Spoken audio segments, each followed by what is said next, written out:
Hello everyone, this is Bhavesh Sharma. तो लेके आ चुके हैं हम 50 MCQ कंप्यूटर टेक्नोलॉजी के ऊपर, जो कि सीईटी के मेंस में भी आने वाला है और बाकी जितने भी ग्रुप्स हैं उन सब के अंदर टेक्निकल पार्ट यहाँ से आने की पूरी पूरी संभावना है। कंप्यूटर टेक्नोलॉजी के सारे क्वेश्चन हम यही कवर करेंगे। और हाँ, इसके अंदर कोई भी आपको कोई भी डाउट रह जाता है आप कमेंट सेक्शन में पूछ सकते हैं। सारी सुविधा के साथ सारी चीजें हम आपको यहाँ बताने वाले हैं। कोई भी ऐसा पार्ट नहीं होगा जो इसके अंदर रह जाएगा। स्टार्टिंग से लेके एंडिंग तक 50 के 50 एमसीक्यू विद डिटेल एक्सप्लेनेशन आपको समझाने वाले हैं, एक एक चीज इत्मीनान से। जो भी आपको चीज थोड़ी स्लो लग रही है, ऐसा लग रहा है कि ये चीज हमें आती है या हमने कर रखी है, तो आप उसको 1x से 2x पे 1.5x से 2x पे चला के देख के आगे बढ़ा सकते हैं। तो स्टार्ट करते हैं फर्स्ट क्वेश्चन से। विच of the following is an example of output device. Output device होते क्या हैं उसको समझने से पहले सबसे पहले हमें जानना होगा इनपुट डिवाइस क्या होते हैं। मेरा कंप्यूटर है, मैं इस पे कोई भी इनपुट दूंगा। इनपुट इन द सेंस कि अगर मैं कीबोर्ड के ऊपर लिख देता हूँ मेरा नाम BHAVY, मैंने ये दबा के कीबोर्ड को बताया, कंप्यूटर को बताया, तो भैया मैंने भव्या नाम टाइप किया है।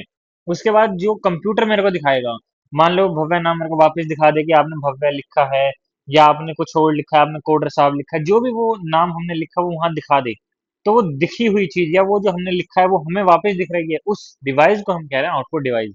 या जो हमने उसको कमांड दी है उससे जो भी आउटपुट प्रोड्यूस हुआ है, मान लो उसको मैंने मेरी आवाज रिकॉर्ड करी और मैंने कंप्यूटर में डाल दी, उसके बाद अगर मैं उस आवाज को सुन रहा हूँ तो सुनूंगा किससे? स्पीकर से। तो स्पीकर भी क्या हो गया? एक आउटपुट डिवाइस हो गया। जो भी चीजें मेरे को वापिस से चीजें समझाई जाए, बताई जाए, वो एक आउटपुट डिवाइस के अंदर आते हैं। तो कीबोर्ड क्या है? कीबोर्ड से मैं इनपुट देता हूँ, यानी कि एक इनपुट डिवाइस हो जाता है। मॉनिटर एक आउटपुट डिवाइस हो जाता है। माउस एक इनपुट डिवाइस हो जाता है। माउस के थ्रू मैं बता पाता हूँ कीबोर्ड को ये यहाँ क्लिक करना है, यहाँ क्लिक करना है। स्कैनर क्या है? स्कैनर खुद एक इनपुट डिवाइस है। तो बाकी सारे इनपुट डिवाइस हैं, सिर्फ यहाँ पे एक मॉनिटर है जो कि एक आउटपुट डिवाइस है। सेकंड क्वेश्चन में स्टार्ट करते हैं। What does BIOS BIOS stand for? BIOS का बेसिक अर्थ क्या है, बेसिक इसका मतलब क्या है, पहले वो समझ लेते हैं। इसकी जो फुल फॉर्म है वो पूछे हुई है हमसे क्वेश्चन में। इसका बेसिक जो इसकी फुल फॉर्म है वो है बेसिक इनपुट आउटपुट सिस्टम। होता क्या है ये? जब हमारा जो पीसी है या अगर हम बोलें इसको हमारा जो लैपटॉप है, कंप्यूटर है, अगर ये ऑन होता है, तो जब ऑन होता है तो इसके अंदर कुछ इनपुट और कुछ आउटपुट लिए जाते हैं। मैं इनपुट हमारे कीबोर्ड से देता हूँ, आउटपुट मेरे को मॉनिटर से मिलता है। तो इनको कनेक्ट करके इनको चलाने का जो काम होता है बेसिकली वो बायोस करता है। बायोस जो सेटिंग होती है वो इनपुट आउटपुट की सेटिंग होती है। देन क्वेश्चन नंबर 3 पे चलते हैं कि अगर which key is use to refresh the active window in Windows OS. अब इसका मैं आपको लाइव करके दिखाता हूँ। सारी चीजें हम लाइव करके चलेंगे, कोई ऐसी चीज नहीं होगी जिसको हम छोड़ देंगे। तो ऐसी कौन सी चीज है जिससे मैं रिफ्रेश कर सकता हूँ मेरी विंडो को? रिफ्रेश करने का मतलब क्या है उसको समझ लेते हैं। ये मेरी बेसिकली होम स्क्रीन है। यहाँ पे अगर मैं राइट क्लिक करता हूँ तो यहाँ एक बटन आता है रिफ्रेश का। मैं क्लिक करता हूँ तो आपने देखा एक एक एक झलक सी, एक झपका सा उसने मारा। अगर मैं वही F5 दबाता तो वैसे ही रिफ्रेश। अगर मैं मेरे पीसी पे F5 दबा रहा हूँ तो वापस से रिफ्रेश हो रहा है। अगर आपको नहीं दिख रहा होगा तो बेसिक वो इस वजह से है क्योंकि यहाँ पे मैं ये आपको रिफ्रेश करके दिखाता हूँ। बाकी आप अपने पीसी के अंदर F5 जब भी दबाएंगे ये रिफ्रेश होगा। अब आपको क्यों नहीं दिखा? क्योंकि F5 दबाने से मेरी रिकॉर्डिंग जो है वो पोज पे चली जाती है, तो शायद आपको वो चीज दिखे भी ना। पर एज सच ये सारी चीजें पॉसिबल है F5 की मदद से रिफ्रेश करना। ठीक है, देन हम चलते हैं नेक्स्ट क्वेश्चन पे। इसका आंसर तो आ गया F5। F2 से क्या होता है? F2 से अगर मेरे पीसी के अंदर नाइट लाइट का बटन है, नाइट लाइट कहने का मतलब है कि मेरे पीसी के अंदर, मेरे कीबोर्ड के अंदर अगर लाइटिंग की सुविधा है मेरे पास तो मैं F2 दबाऊंगा। F6 से क्या होता है कि मैं वॉल्यूम कंट्रोल कर सकता हूँ। और F8 से क्या होता है? मैं प्रिंट निकाल सकता हूँ। तो ये सारे बेसिक इनके यूसेज हैं। पर अगर रिफ्रेश की बात हो रही है यहाँ पे तो F5 जो है इसका रियल आंसर होगा। विच of the following is non volatile memory? अब नॉन वोलेटाइल और वोलेटाइल का बीच का डिफरेंस पहले समझ लेते हैं, उसके बाद हम आगे बात करेंगे। वोलेटाइल क्या होती है और नॉन वोलेटाइल क्या होती है? वोलेटाइल मेमोरी वो होती है जो पावर सप्लाई के जाते ही डिलीट हो जाती है। अगर मैं कहता हूं पावर सप्लाई, यानी कि इलेक्ट्रिसिटी अगर चली गई है हमारे पास से, तो जो भी डाटा है वो इरेज हो जाएगा, वो इरेज हो जाएगा। On the other hand side, अगर दूसरी तरफ से अगर हम बात करें तो नॉन वोलेटाइल क्या होती है? पावर सप्लाई आए या ना आए, डाटा जो है वो स्टोर हो जाएगा। अगर चली भी गई तो भी हमारे पास वो डाटा स्टोर रहेगा। दिस इज नॉन वोलेटाइल और दिस इज वोलेटाइल। अच्छा, इन दोनों का एग्जांपल मैं यही बता देता हूँ। वोलेटाइल का जो एग्जांपल होगा, वोलेटाइल का बेस्ट एग्जांपल होगा हमारे पास रैम। रैम आजकल 4 GB RAM, 8 GB RAM, 16 GB RAM आप फोन में देखते हो, लैपटॉप में देखते हो। रैम का बेसिक मतलब होता क्या है? मान लो कि मेरे फोन के अंदर एक ऐप है, मान लो कोई गेम है, पबजी नाम से कोई गेम है, जो कि मेरे ऐप के फोन के अंदर है, जो कि 1 GB की है। अगर मैं कल को इसको रन करता हूँ तो मेरे फोन के अंदर से 1 GB का जो रैम है वो निकाल के इस गेम के लिए अलग रख दिया जाएगा। पर अगर वो मैंने गेम कर दी है बंद, अगर मैंने उस गेम को कर दिया है क्लोज, तो जैसे ही वो क्लोज करूंगा तो 1 GB का वो जो जी रैम है वो हो जाएगा वापस से फ्री। तो इसे तो कहूंगा मैं कौन सी मेमोरी? वोलेटाइल मेमोरी, यानी कि फ्री हो जाती है। नॉन वोलेटाइल का एग्जांपल समझते हैं। नॉन वोलेटाइल की मेमोरी क्या होती है कि मान लो कि मैंने प्ले स्टोर पे अगर मैं गया, वहां से जाके अगर मैंने पबजी गेम डाउनलोड कर ली, वो जो गेम डाउनलोड हुई उसके बाद मैं क्या करूंगा, अब वो मेरे फोन के अंदर हमेशा के लिए स्टोर हो गई है, स्टोर हो गई है। अब स्टोर होने के बाद अगर मैं मेरा फोन स्विच ऑफ करता हूँ, स्विच ऑफ करता हूँ या बंद कर देता हूँ या शट डाउन, अपने पीसी को शट डाउन कर देता हूँ, कुछ भी कर देता हूँ, फिर भी वो पबजी नाम की जो गेम है वो मेरे पीसी में रहेगी। अच्छा भैया क्यों रहेगी? क्योंकि वो वोलेटाइल नहीं, नॉन वोलेटाइल मेमोरी है, आपके डाटा स्टोर करके रखती है, बेशक पावर हो या ना हो। अच्छा, यहाँ पे उसने पूछा नॉन वोलेटाइल मेमोरी, यानी कि ऐसी चीज जो इलेक्ट्रिसिटी जाने के बाद भी आपका डाटा जो है स्टोर करके रखे, विच इज रोम। रोम यानी कि आपकी नॉर्मल स्टोरेज। ये जितनी भी और स्टोरेज है, कैच मेमोरी होती है, रजिस्टर होता है और रैम होता है, ये सारी नॉन वोलेटाइल मेमोरी होती हैं। वोलेटाइल मेमोरी होती हैं बेसिकली। जैसे ही इलेक्ट्रिसिटी गई तो ये जो तीनों मेमोरी हैं, ये सारी मेमोरी आपकी इरेज हो जाएंगी। अच्छा भैया इसका ओरो का मतलब और बता दो कि रैम का मतलब क्या है, रोम का क्या है, कैच का क्या है, रजिस्टर का क्या है, ये तो आपने समझा दिया।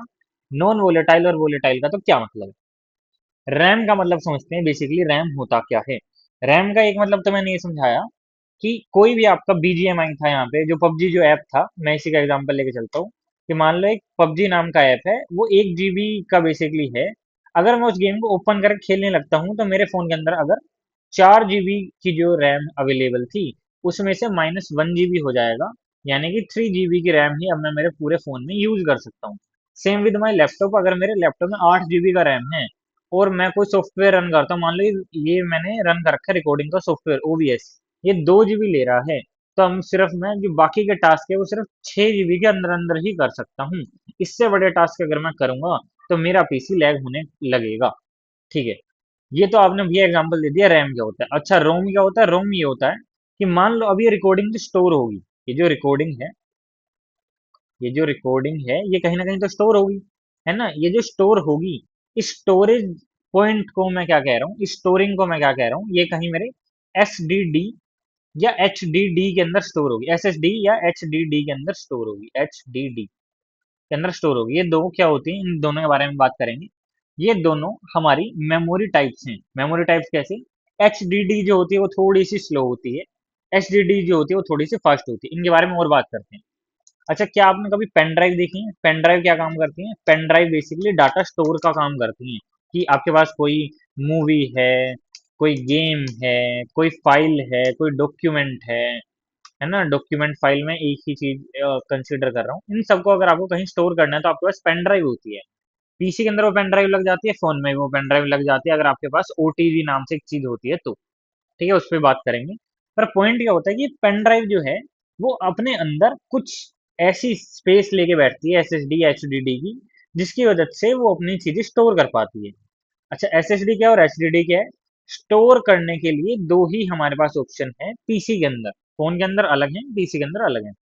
फोन के अंदर अगर हमें रोम यानी कि रीड ओनली मेमोरी अगर हमें स्टोर करनी है, R O M read only memory, R A M random access memory, ROM के अंदर अगर हमें कोई डाटा स्टोर करना है तो हम कैसे करेंगे? हम एसएसडी या एचडीडी की एक ड्राइव होती है, जैसे सीडी होती हैं, जैसे पेन ड्राइव होती हैं, ऐसी ये ड्राइव होती है हमारे पीसी में। इन पीसी के अंदर के जो ड्राइव का साइज होता है वो होता है 256 GB भी हो सकता है, कोई बड़ा लैपटॉप हुआ जी 512 GB भी हो सकता है, इससे बड़ा हुआ तो जी 1 TB भी हो सकता है। अलग अलग साइज के अंदर ये मिलती हैं। ठीक है, तो इन साइज के अंदर हम इन डाटा को करा सकते हैं स्टोर। ये तो हो गया जी रोम का। रैम का मैं आपको बता चुका पबजी वाला एग्जांपल से। ठीक है जी, इसके बाद बात करते हैं हमारा थर्ड चीज, कैच मेमोरी क्या होता है। कैच मेमोरी क्या होता है? अच्छा, अगर आपने कभी फोन यूज किया है, जो कि आप अभी भी यूट्यूब की वीडियो देखते टाइम यूज कर ही रहे हैं, तो मान लो कि आपके किसी दोस्त का आपके पास कॉल आ जाता है, फोन कॉल आ जाता है, एक फोन कॉल आ जाता है, और आप ये वीडियो अभी यूट्यूब वाली यूट्यूब वीडियो जो है अभी आप देख रहे हैं, ठीक है। यूट्यूब वीडियो से आप बाहर गए, आपने वो कॉल अटेंड किया, यानी यूट्यूब ऐप से आप क्या गए, बाहर गए। आपने यूट्यूब ऐप को एग्जिट किया एक बार के लिए, और आपने कौन सा ऐप ओपन किया, आपने कॉल यानी फोन सुनने वाला जो ऐप है उसको आपने ओपन किया। वहां से आपने क्या सुनी, कॉल सुनी। जैसे ही आपने फोन को करा कट, फिर आपने खोली वापस से क्या, यूट्यूब, तो आपको वही सेम वीडियो प्ले होके मिल जाएगी। इसे मैं कह रहा हूँ कैच मेमोरी। कैच मेमोरी समझाता हूँ वापस से, कैच मेमोरी का मतलब क्या है। ऐसी चीजें जिसे आप बार बार यूज करते हैं, इसे बोलते हैं frequently use. Frequently use data को वो अपने अंदर स्टोर कर लेता है। उसको पता है कि आप बार बार आके एक ही वीडियो देख रहे हो, उसको पता है आप बार बार आके एक ही गेम खेल रहे हो, तो वो कुछ टाइम तक, मान लो 10 मिनट तक रखे, मान लो आपका ज्यादा फोन अच्छा हो तो 1 घंटे तक भी रख सकता है, 1 आवर लिख देता हूँ, 1 आवर तक वो स्टोर करके रखे आपकी जो चीज है। जो फ्रिक्वेंटली यूज डाटा है, जो बार बार जिसको आप यूज करना चाह रहे हो, बार बार उसको आके आप देख रहे हो, व्यू कर रहे हो, ओपन कर रहे हो उस ऐप को, तो उसका जितना भी डाटा है वो आपके रैम के अंदर स्टोर नहीं होता। वो आपका कहाँ स्टोर होता है, कैच मेमोरी में, कि उसको बार बार यूटिलाइज किया जा सके। ये रैम से 10 गुना फास्टर होती है, 10 times 10x faster than RAM, faster than RAM. RAM होता है रैंडम एक्सेस मेमोरी, मैं लिख भी देता हूँ, रैंडम एक्सेस मेमोरी। ठीक है जी। आगे बात करते हैं रजिस्टर क्या होते हैं, रजिस्टर के बारे में और बात करते हैं। अच्छा मान लो यहाँ पे मैंने लिखा भव्य शर्मा, मैंने ये वर्ड टाइप करा। अब यहाँ पे एक एक लेटर जो है वो एक एक रजिस्टर में स्टोर हो रहे हैं।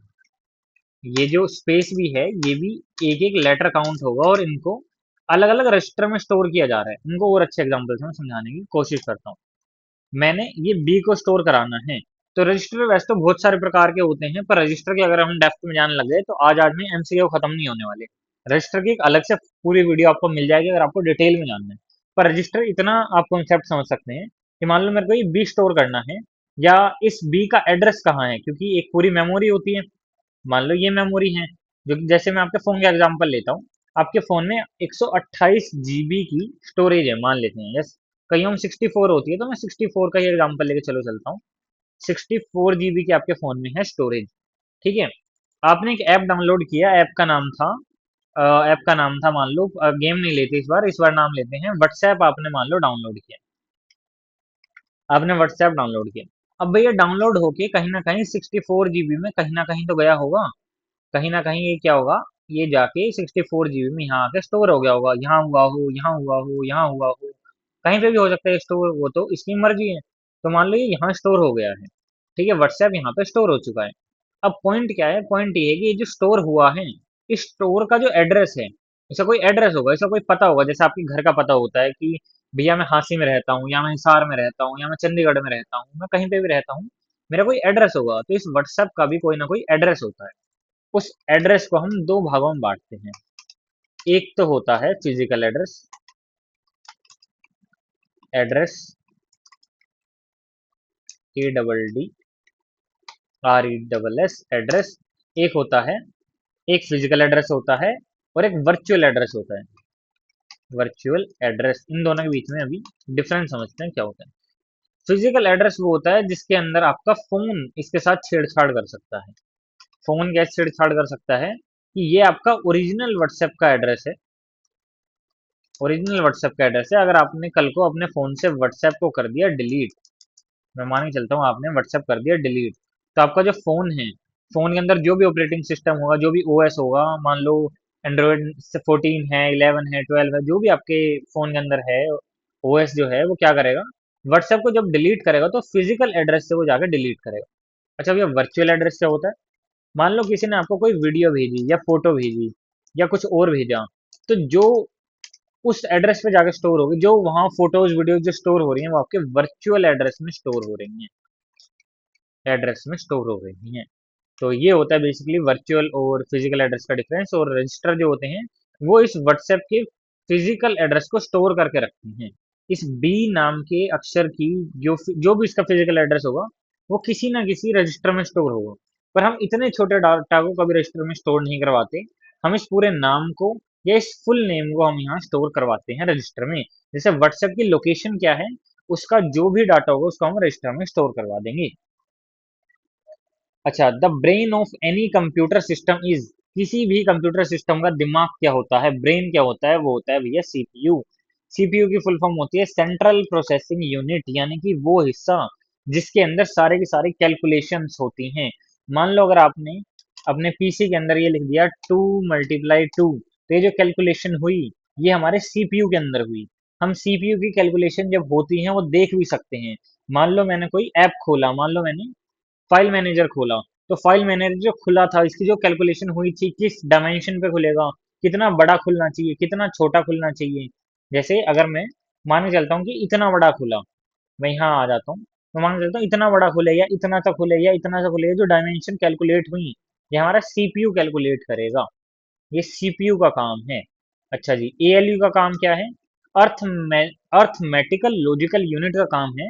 जितने भी नंबर्स वाली चीज होती है ना, जैसे मैंने यहाँ लिखा था 2 × 2, मैंने इसके अंदर ऐड कर दिया +9, फिर मैंने ऐड कर दिया 54। तो ये जितनी भी कैलकुलेशन है सिर्फ कैलकुलेशन का काम, डायमेंशन को जियोमेट्री का काम नहीं। अब यहाँ तो डायमेंशन की बात हो रही थी, वो भी सीपीयू करेगा, कैलकुलेशन भी सीपीयू करेगा। पर जितनी मैथमेटिकल कैलकुलेशन होती है वो सीपीयू एएलयू को पकड़ा देता है, यानी कि अर्थमेटिकल लॉजिकल यूनिट को पकड़ा देता है कि भैया जितने भी मैथ के काम है वो तुम करोगे। अच्छा, मेमोरी क्या होती है? मेमोरी दो प्रकार की होती है, एक होती है रैम, एक होती है रोम। मैं दोनों के बीच में डिफरेंस समझा चुका हूँ। और भैया कंट्रोल यूनिट क्या करती है? कंट्रोल यूनिट पूरे पीसी के अंदर इनपुट आउटपुट को कंट्रोल करने का काम करती है। अच्छा, अब यहाँ बात करते हैं विच of the following is an example of system software. System software क्या होते हैं? Application software. ये दो प्रकार के सॉफ्टवेयर होते हैं, एक होता है सिस्टम सॉफ्टवेयर, एक होता है भैया एप्लीकेशन एप्लीकेशन सॉफ्टवेयर। इन दोनों के बीच में डिफरेंस समझते हैं। सिस्टम सॉफ्टवेयर वो होते हैं जो भैया प्री इंस्टॉल आते हैं, इनको हम डिलीट नहीं कर सकते, डिलीट नहीं कर सकते आप। अच्छा भैया, एप्लीकेशन सॉफ्टवेयर कौन से होते हैं? एप्लीकेशन सॉफ्टवेयर वो होते हैं जो कि यूजर द्वारा डाउनलोड किए जाते हैं और इसको हम डिलीट कर सकते हैं। फॉर एग्जाम्पल इनके भी एग्जाम्पल हैं, अच्छे अच्छे एग्जाम्पल हैं, पूरी वीडियोज में एग्जाम्पल हैं, आप भूलेंगे नहीं। सिस्टम सॉफ्टवेयर का जो एग्जाम्पल है, इसका बेस्ट एग्जाम्पल है आपका, अगर आप विंडोज लैपटॉप यूज कर रखे हैं करते हैं, तो विंडोज के अंदर विंडो 10 या 11 जो भी आपकी चीज है वो आपकी बनी बनाई यानी डली डलाई आती है, आपको डालनी नहीं पड़ती है। आपको चेंज करवाना आप करवा सकते हैं।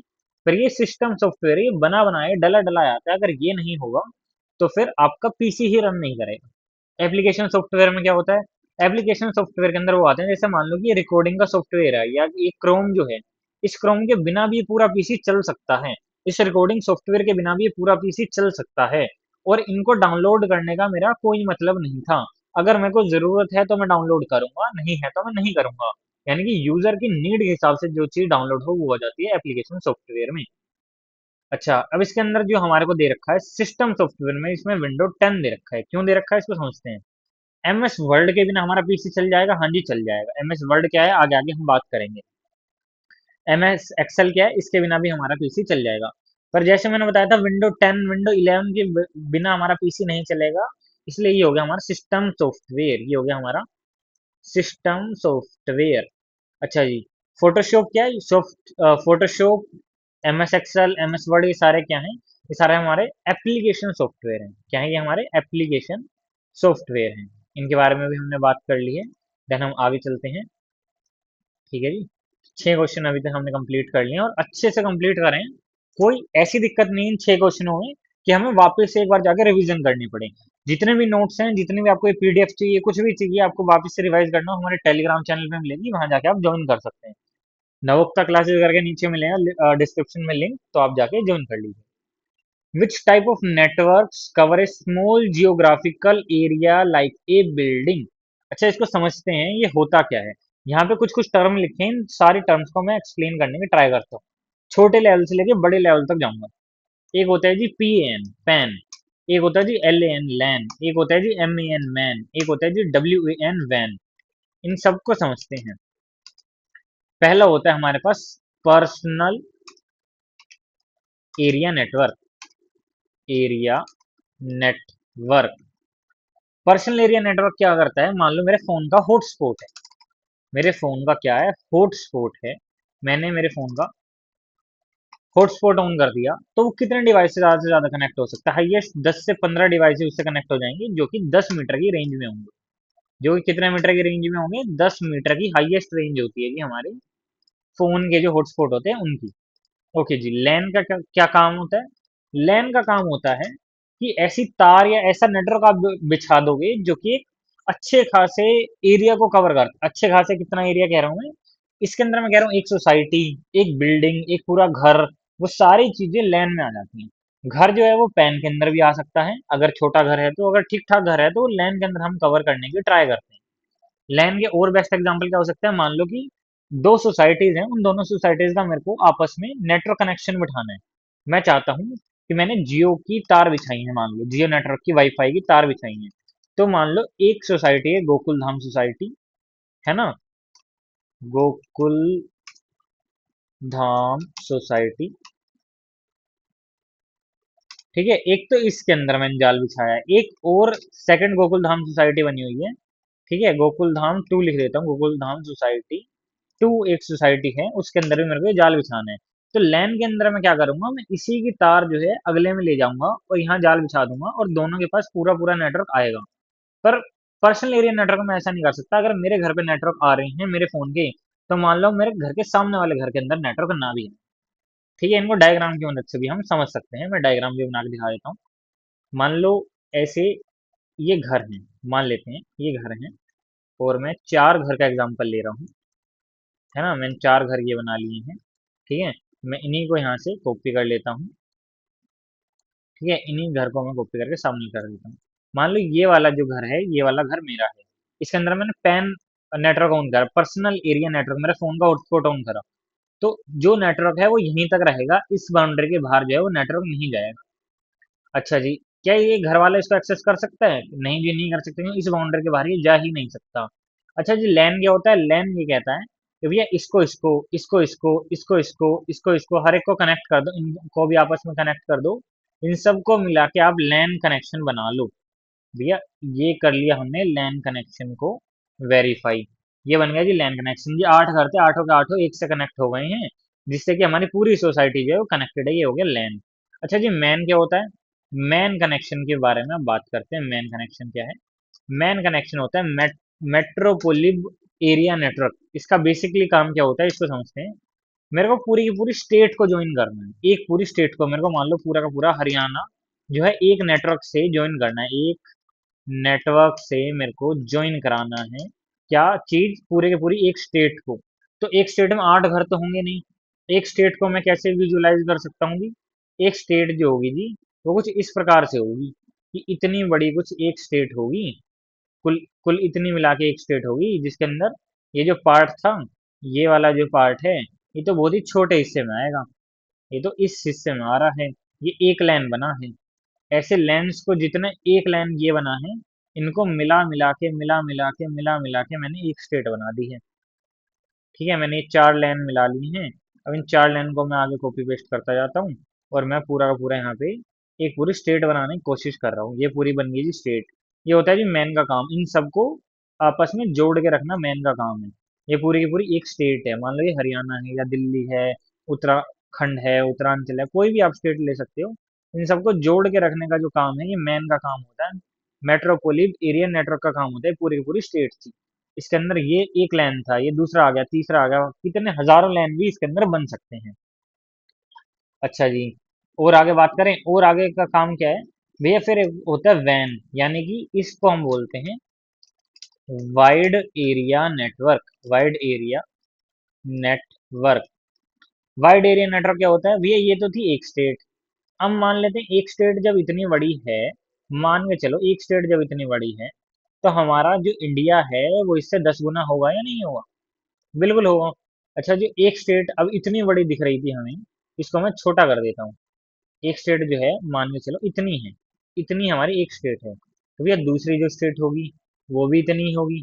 अच्छा भैया एक और जो स्टेट निकलेगी वो भी इतनी ही होगी, तो ये जितनी तीन चार स्टेटों को जोड़ के ये अलग अलग देशों को जोड़ के जो नेटवर्क बन रहा है, उस पूरे नेटवर्क को मैं यहाँ कह रहा हूँ WAN। अभी इतना बड़ा नेटवर्क बन चुका है कि यहाँ से मेरा पीसी थोड़ा सा लैग होने लग जाएगा, तो इसलिए मैंने इसको हटा दिया। आपको डायग्राम की फॉर्म में मैंने थोड़ा सा समझा दिया है कि वाइड एरिया नेटवर्क क्या है, मैन क्या है, लैन क्या है और पैन क्या है। तो इसके अंदर अगर हमें बात करनी है small geographical area like a building, तो आंसर आएगा जी लैन। एक बिल्डिंग को ही तो कनेक्ट करना है, पैन से मैं कर नहीं सकता। मैन और वैन बहुत बड़े हो जाएंगे इसके लिए, तो मैं लैन का यूज करूंगा। अच्छा, in which number system is binary code represented. Binary होता क्या है पहले इसको समझ लीजिए। ठीक है, बाकी सारे कोडों के बारे में बात करेंगे, पर पहले स्पेसिफिकली बाइनरी कोड या बाइनरी नंबर सिस्टम जो होते हैं, नंबर सिस्टम होते हैं बेसिकली, नंबर सिस्टम के बारे में हम यहाँ बात करने वाले हैं। बाइनरी नंबर सिस्टम क्या होता है? बाइनरी नंबर सिस्टम के अंदर दो ही अक्षर होते हैं, जीरो या वन, दो ही नंबर होंगे, जीरो या वन। फिर हमारे पास आता है एक decimal, DECIMAL, decimal number system, जो कि हमारा ऑल ओवर द वर्ल्ड चलता है, जिसको हम मैथ्स का नंबर बोलते हैं। ये चलता है भैया जीरो से लेके नाइन तक, zero one two three four five six seven eight nine, ये होगा जी हमारा डेसिमल नंबर। फिर हमारे पास होता है भैया यहाँ पे एक और नंबर जिसको हम बोलते हैं हेक्सा डेसिमल, हेक्सा डेसिमल। ठीक है, इससे पहले एक मैं बता देता हूँ, ऑक्टल होता है, OCTAL, OCTL, octal number system, octal number system, जिसकी पावर होती है भैया आठ, आठ। ठीक है, उसके बाद होता है भैया एक हेक्सा डेसिमल, जिसके बारे में बात कर रहा था, hexa decimal, DECIMAL number system. Hexa मतलब होता है 16, है ना। हेक्सा का मतलब होता है 16, डेसिमल यानी दशमलव का मतलब होता है 10, तो जीरो से नौ कितने होंगे, 10 हो गए। ठीक है, हेक्सा डेसिमल में 16 होंगे। एक तो होंगे भैया जीरो से 9, ये तो होंगे ही होंगे इसमें। ठीक है, इसके बाद जो होगा, ए से लेके ABCDEF ऐसे करके 15 तक होते हैं। यानी ए को हम 10 मानते हैं, बी को 11, सी को 12, डी को 13, ई को 14 और एफ को 15। तो ए से लेके एफ तक जो होता है ये हमारा चलता है, जीरो से नौ, और ए से लेके एफ तक 11 से अगर हमें 15 लिखना है तो ए से एफ का यूज करते हैं हम डेसिमल की जगह, हेक्सा डेसिमल नंबर सिस्टम में। अच्छा, अब इसने पूछा है कि भैया बेस बताना है। अब मेरी बात सुनो, बाइनरी के अंदर ये दो ही नंबर होते हैं, जीरो और वन। तो इसका बेस क्या हो गया? इसका बेस हो गया भैया टू। इसका बेस क्या हो गया? इसका बेस हो गया भैया टू। क्यों? क्यों हो गया इसका बेस टू? क्योंकि इसके अंदर दो ही नंबर है, इसका बेस हो गया भैया टू। अच्छा भैया, डेसिमल का कितना हुआ? जीरो से नौ, 10 अक्षर है भैया, 10 हो गया, इसका बेस क्या हो गया? 10। अच्छा, ऑक्टल में भी 8 अक्षर हैं, तो इसका बेस कितना हो गया? 8 हो गया। अच्छा, हेक्साडेसिमल में भैया जीरो से नौ ये हैं, 11 से 15 ये हैं, टोटल भैया 16 हैं, तो इसका बेस क्या हो गया? 16। तो आप ऑप्शन में अगर देखोगे तो यही मिलेगा, 2, 8, 10 और 16।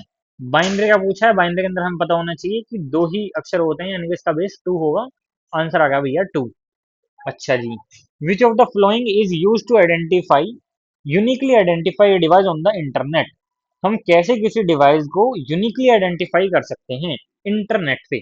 अच्छा, इंटरनेट का जो एग्जांपल है, मैं छोटे वर्जन से इंटरनेट का एग्जांपल लेके समझाता हूँ आपको कि छोटे वर्जन पे इंटरनेट क्या काम करता है। मान लो ये आपका घर का रूम है, या आपके घर का कमरा है। ठीक है, अभी जो घर का जो कमरा है आपका, इसके अंदर क्या है कि मान लो एक राउटर लगा हुआ है, वाईफाई लगा हुआ है, मान लो ये आपका घर का वाईफाई है। और इसके अंदर मान लेते हैं तीन चार डिवाइस हैं जो कि कनेक्टेड हैं। इन डिवाइसेस को मैं इस प्रकार से बना रहा हूँ, ये चार डिवाइसेस हैं आपके यहाँ पे कनेक्टेड है, समझ लेते हैं। अच्छा भैया, ये वाला फोन है, ये वाला टैबलेट है, ये वाला लैपटॉप है और ये वाला पीसी है, ये चार डिवाइस आपके एक राउटर से भैया कनेक्टेड है। भैया समझ आ गई, ये चार एक राउटर है, चार डिवाइस हैं, ये सारे आपस में कनेक्टेड है। अब मैं पता कैसे लगाऊं? मान लो कि मेरे को एक एक बाहर से एक फोन आता है, जो कि मेरा फोन नहीं है, जो कि किसी मेरे रिश्तेदार का फोन है, किसी मेरे गेस्ट का फोन है, गेस्ट का फोन है। आजकल एक नई टेक्नोलॉजी चली है जिसको बोल रहे हैं हम जियो एयर फाइबर, जियो एयर फाइबर हम उसको बोल रहे हैं। अभी जो जियो एयर फाइबर है, ये 1000 GB आपको महीने का देता है। अब पॉइंट ये है कि 1000 GB है, मान लो कम पड़ गया और कोई रिश्तेदार आ गया और वो कहने लगे कि भैया मेरे को नेट चाहिए, आपका वाईफाई का पासवर्ड दे दो। हमने उसको पासवर्ड तो दे दिया क्योंकि हमें देना था, पर कल को हमें मान लो उसको नेट यूज नहीं करना, उसको रोकना है। पर भैया चार डिवाइस हो रहे हैं, मैं पता कैसे लगाऊं कि ये डिवाइस कौन सा है उसके वाला और मेरे वाले चार डिवाइस कौन से हैं?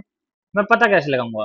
तो हर डिवाइस का अपना अपना, हर डिवाइस का एक आईपी एड्रेस होता है। IP address, ADDRESS, IP address क्या करता है? आईपी एड्रेस आपको ये हेल्प करता है बताने में, यूनिकली आइडेंटिफाई करने में, यूनिकली आइडेंटिफाई करने में आपको हेल्प करता है कि आपका वाला डिवाइस कौन से चार हैं, और जो बाहर से जो डिवाइस आया वो किसका है, वो उसको हमें ब्लॉक करना है, जो उसको आइडेंटिफाई में हेल्प करता है आईपी एड्रेस। अच्छा, अच्छा यूआरएल क्या होता है भैया? अगर यहाँ आप देख देख सकते हैं, ये जो इतना लंबा सा आपको दिख रहा है, इसे बोलते हैं यूआरएल, यूनिफॉर्म रिसोर्स लोकेटर। इसका पूरा जो फुल फॉर्म होती है वो होती है यूनिफॉर्म रिसोर्स लोकेटर। अच्छा, अगर मैं गूगल पे जाऊँ या फिर मैं मेरी खुद की वेबसाइट है नवोक्ता डॉट कॉम, तो अगर मैं इस नवोक्ता डॉट कॉम पे जाऊँ तो नवोक्ता डॉट कॉम पे जाने के बाद ये जो आप चीज़ देख रहे हैं, इस चीज़ को बोलते हैं यूआरएल, यूनिफॉर्म रिसोर्स लोकेटर या आइडेंटिफायर, है ना? इसको बोलते हैं यूआरएल। हमारी वेबसाइट पे करंटली एक बाइट और इवेंट चल रहा है। ये एक हैकाथॉन है जो कि हम ही ऑर्गेनाइज करा रहे हैं। अगर आपका कोई भी छोटा बड़ा बहन भाई हो या कोई भी ऐसा हो जो कोडिंग में इंटरेस्ट रखता है, तो यहाँ आके पार्टिसिपेट कर सकता है। हमने अपने बारे में सब चीज़ें बता रखी है, आप जाके चेकआउट कर सकते हैं। अच्छा जी, मैक एड्रेस क्या होता है, आईपी एड्रेस क्या होता है, और होस्ट नेम क्या होता है?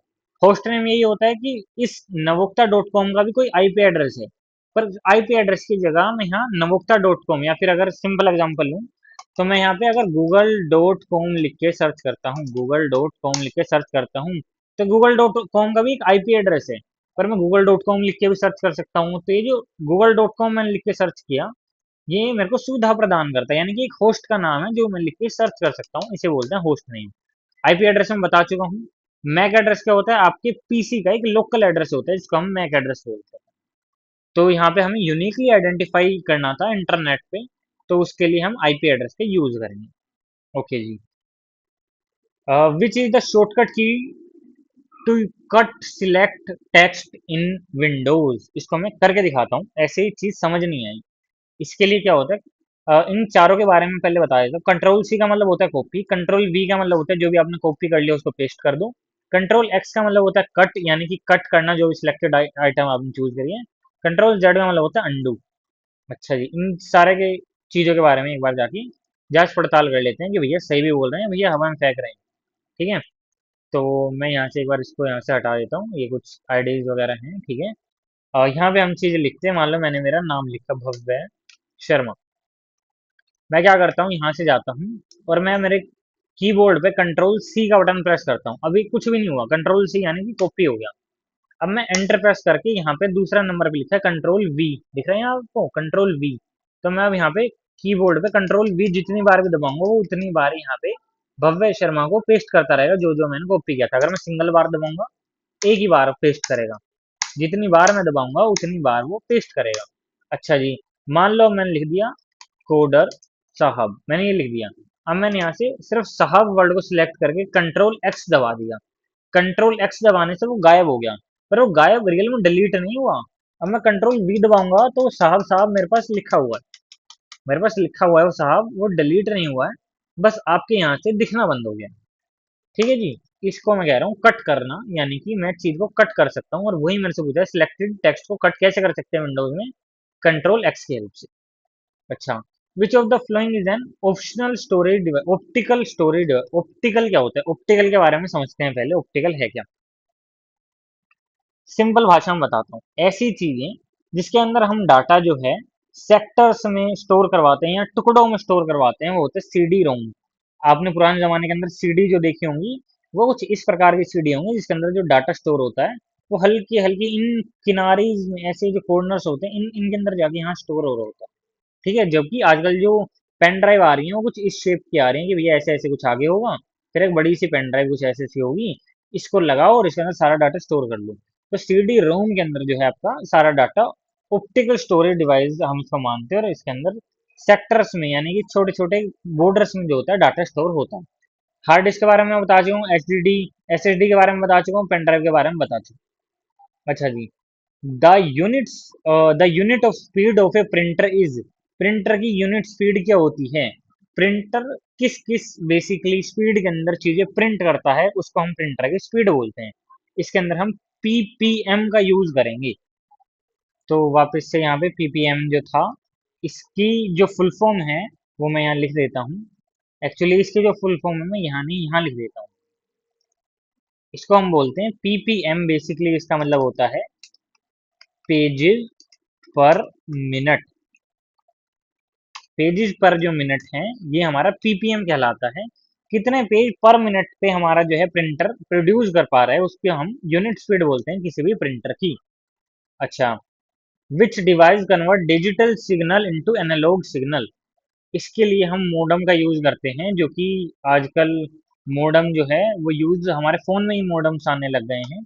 मैं इसको समझाता हूँ कि पहले डिजिटल सिग्नल और एनालॉग सिग्नल होते क्या हैं। अच्छा, भैया ये एक स्मार्टफोन है मान लेते हैं, और ये एक दूसरा स्मार्टफोन है मान लेते हैं। मैंने इस फोन से इस फोन को मान लो कॉल लगाया है, फोन कॉल लगाई है, ठीक है, फोन कॉल लगाई है इस फोन से इस फोन को। अब बात समझते हैं हो क्या रहा है।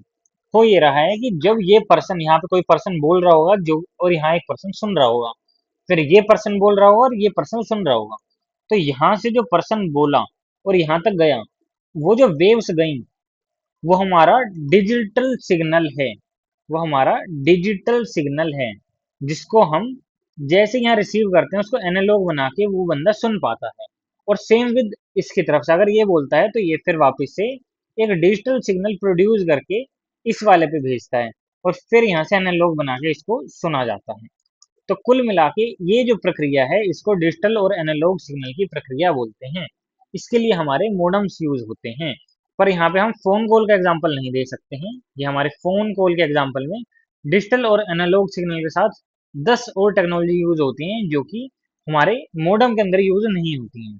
तो अगर सिर्फ हमें डिजिटल सिग्नल को एनालॉग सिग्नल के अंदर कन्वर्ट करना हो तो उसके लिए हम मोडम का यूज करेंगे। राउटर क्या काम आता है? राउटर आपको स्पीड यानी कि बहुत सारे डिवाइस को एक साथ कनेक्ट करने के लिए राउटर काम आता है। स्विच और हब का क्या काम है? स्विच का काम है कि दो मोडम को या दो राउटर को एक साथ जोड़ के रखना काम जो है वो स्विच करता है। और हब का क्या काम है? बहुत सारे स्विचेस को एक साथ जोड़ने का काम जो है वो हब करता है। Which of the following is an example of spreadsheet application. Spreadsheet application होती क्या है पहले इसके बारे में समझ लेते हैं। स्प्रेडशीट एप्लीकेशन वो एप्लीकेशन होती है जिसके अंदर एक डब्बा ऐसे एक डब्बा ऐसे जिसके अंदर आप रो और कॉलम के अंदर अपना जो है डाटा जो है वो स्टोर करके रख सकते हैं। मैंने यहाँ पे एक रो बना दी है, इसको रो बोलते हैं जो अभी मैंने बनाई है। और अब मैं यहाँ पे कॉलम भी बना बहुत सारे रो बना लेता हूँ, फिर आपको कॉलम भी मैं यहाँ पे बता दूंगा। ठीक है जी। तो यहाँ पे मैं इन सबको सिलेक्ट कर लेता हूँ, और फिर इनको यहाँ से मैं क्या करता हूँ, इनको मैं सिलेक्ट कर लेता हूँ। पहले तो एक सेकंड, यहाँ से मैंने कर लिया जी सिलेक्ट। मैंने ये बहुत सारी रोज और कॉलम बना ली हैं। जो ऐसे सीधे खड़े होते हैं उनको तो हम बोलते हैं कॉलम, और ये वाली होती हैं रो। ये कॉलम होते हैं गाइस और ये होते हैं रो। जो भी ऐसे टेबल के फॉर्म में रो और कॉलम की फॉर्म में डाटा स्टोर करते हैं उसे हम बोलते हैं स्प्रेडशीट सॉफ्टवेयर या स्प्रेडशीट एप्लीकेशन। तो हमारे पास जो इन चारों में से स्प्रेडशीट एप्लीकेशन है वो M S Excel. M S Excel कैसा दिखता है कुछ कुछ मैं आपको दिखा देता हूँ। मेरे पास रियल एम एस एक्सेल की तो एप्लीकेशन नहीं होगी, होगी भी मैं ओपन भी करके दिखा दूंगा। पर एक ब्लैंक स्प्रेडशीट, चलो मैं एम एस एक्सेल ही ओपन करके दिखा देता हूँ ताकि चीज़ जो है वो क्लियर हो जाए। मेरे पास 2013 का जो वर्जन रखा है ये एम एस एक्सेल की एप्लीकेशन है। और ये जो डब्बे डब्बे डब्बे डब्बे आप यहाँ देख पा रहे हो, ये जो एक टेबल रो टेबल के बीच में जो डाटा स्टोर हो रहा है इसको मैं बोल रहा हूँ एम एस एक्सेल यानी माइक्रोसॉफ्ट एक्सेल। इसके अंदर हमारा रो और कॉलम के अंदर डाटा जो है वो स्टोर होता है। ये एक रो होती है, ये दूसरी, ये तीसरी, ये चौथी, और ऐसे ही ये पहला कॉलम होता है। ये ये वाला जो कॉलम होता है ये पहला कॉलम होता है। उसके बाद ये दूसरा, ये तीसरा, ये चौथा, ये पांचवा, ऐसे ऐसे कॉलम आगे बढ़ते जाते हैं। ठीक है, तो हमारे पास एम एस एक्सेल होता है। एम एस वर्ड क्या होता है, मैं वर्ड को भी यहाँ खोल के दिखा देता हूँ। एम वर्ड जो होता है उसको मैं यहाँ खोल के दिखा देता हूँ। वर्ड 2013 का वर्जन मेरे पास रखा हुआ है, तो यहाँ ब्लैंक डॉक्यूमेंट में यहाँ खोल के दिखा देता हूँ। जहाँ पे आप जाके अपना कोई भी टेक्स्ट, अपना नाम, अपना एड्रेस, अपना हाँ पता, अपना फ़ोन नंबर, जो भी आपको लिखना है आप लिख सकते हैं। तो ऐसी चीज़ें जो है मैं वर्ड पे कर सकता हूँ। ठीक है जी। एडोब रीडर क्या होता है कि आपकी जो पीडीएफ होती हैं, जैसे ये एक पीडीएफ फाइल है, ये जो एक फाइल है यहाँ देख सकते हैं आप, ऊपर लिखा हुआ है डॉट पीडीएफ। इन पीडीएफ फाइल को या इमेज फाइल को ओपन करने का जो काम आता है वो आता है एडोब रीडर, जो कि रीड करता है बेसिकली। पेंट क्या काम आता है? जो भी मैं यहाँ ड्रॉ कर रहा हूँ, ये जो स्केचेस चल रहे हैं, ये सारी चीजें हो रही हैं, सारा पेंट के अंदर काम आता है। तो हमारे पास एम एस एक्सेल इसका सही आंसर है। Which port is use for connecting a monitor to a computer. हम मॉनिटर को कंप्यूटर से कैसे कनेक्ट कर सकते हैं? बेसिकली दो पोर्ट होते हैं। बाकी इन सारे पोर्ट के बारे में मैं बात करता हूँ, एक एक करके सारे पोर्टों के बारे में हम बात करेंगे। यूएसबी क्या होता है? जिसके अंदर आप अपनी पेन ड्राइव, अपना कीबोर्ड माउस अटैच कर सकते हैं, वो होता है यूएसबी वाला पोर्ट। यूएसबी के अंदर आप फोन का चार्जर वगैरह हर चीज इंसर्ट कर सकते हैं। तो ये होता है हमारा यूएसबी वाला पोर्ट, जिसके अंदर यूएसबी ए लगती है ज्यादातर, या यूएसबी टाइप सी भी कई बार इसमें लग जाती है। अलग अलग पोर्ट होते हैं यूएसबी के भी। एचडीएमआई केबल, सिर्फ दो ही चीजें काम आती है। एक आती है कनेक्टिविटी की, जिसके अंदर हम मॉनिटर कनेक्ट करते हैं, और एक दूसरा एक और पोर्ट होता है जो कि होता है वीजीए। वीजीए पोर्ट होता है एक, जिसके अंदर भी हम हमारे प्रोजेक्टर को या फिर हमारे स्क्रीन को जो है मॉनिटर से कनेक्ट कर सकते हैं। अगर कल को यहाँ पे ऑप्शन एचडीएमआई ना दिखे, इसके जगह वीजीए कनेक्टर लिखा दिखे आपको, वीजीए, तो आप इस पे टिक करके आएंगे। ठीक है जी। RJ45 जो कनेक्टर होता है वो क्या होता है? RJ45 कनेक्टर बहुत सारी पिंस होती है। मैं इसका एक आपको फोटो दिखा देता हूँ। RJ45 कनेक्टर, तो बेसिकली ये एक ऐसा कनेक्टर होता है जो कि आपके राउटर्स के अंदर, जो आपने राउटर देखे होंगे उनके अंदर ये बहुत सारी पिंस होती हैं। ये होता है, ये होता है RJ45 कनेक्टर। ये जो पिंस देख रहे हो आप गोल्डन गोल्डन कलर की, ये जो पिंस हैं और ये जो छोटी छोटी तारें जो आ रही हैं, इससे आपका जो है नेट ट्रांसफर होता है एक राउटर से आपके पीसी में, या फिर राउटर से आपके सारे फोन्स में जो नेट ट्रांसफर होता है, RJ45 जैक की मदद से होता है। PS2 एक कनेक्शन होता है। PS2 एक गोल कलर का एक पाइप से होता है। मैं इसको दिखाता हूँ। गोल कलर का, जिसके अंदर आप कीबोर्ड और माउस ही बेसिकली कनेक्ट करते हो।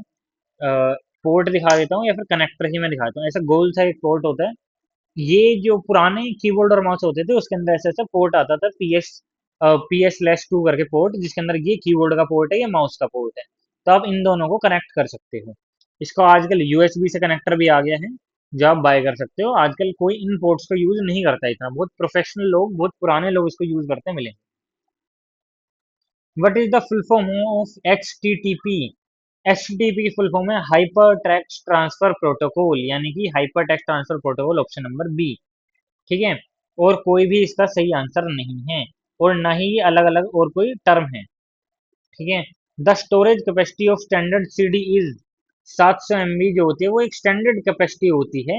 आप हाईएस्ट इसको 1200 MB या 1 GB तक लेके जा सकते हैं। सीडी की ज्यादा कैपेसिटी नहीं होती है। ठीक है जी। स्टैंडर्ड आप 700 पे ही टिक करके आएंगे।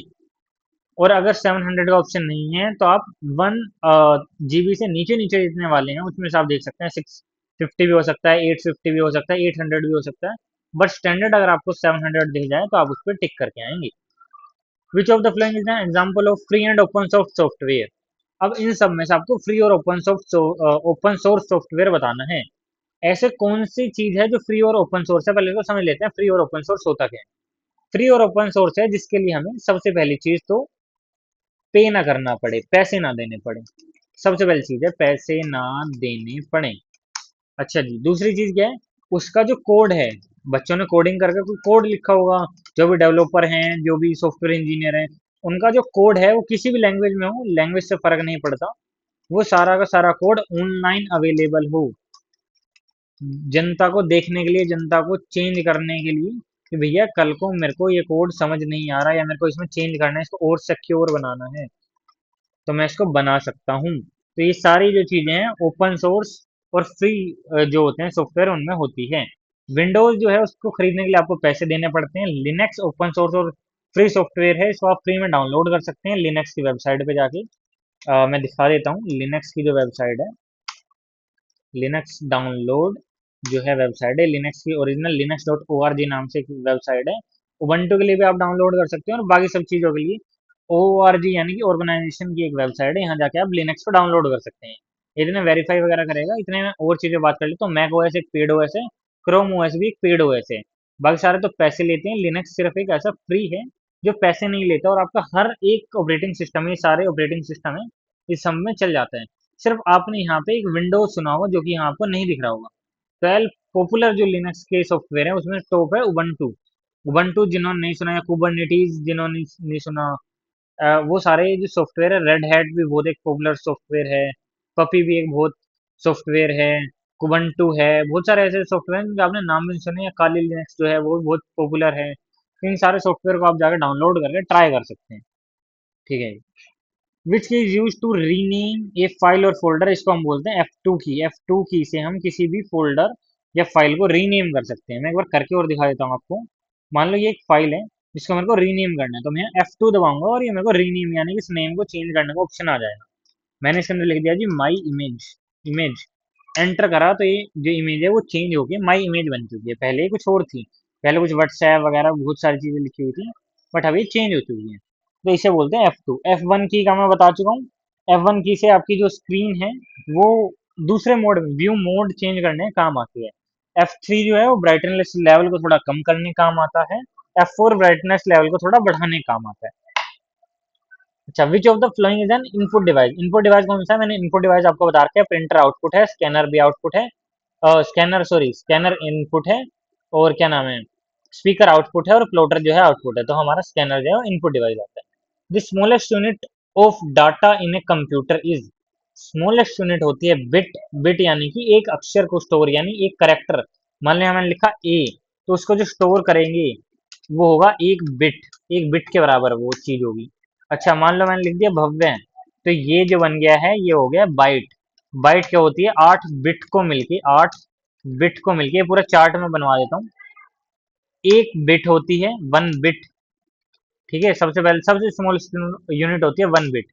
अब जब 8 बिट मिल जाती हैं तो बन जाती है भैया एक बाइट। और जब 1024 बाइट मिल जाती हैं, बाइट, तो बन जाती है 1 किलो बाइट। किलो बाइट, जो कि जिसको हम नॉर्मल भाषा में 1 KB बोल देते हैं। किलो बाइट भाई, किलो। ठीक है, किल्ली नहीं, किलो बाइट। ठीक है।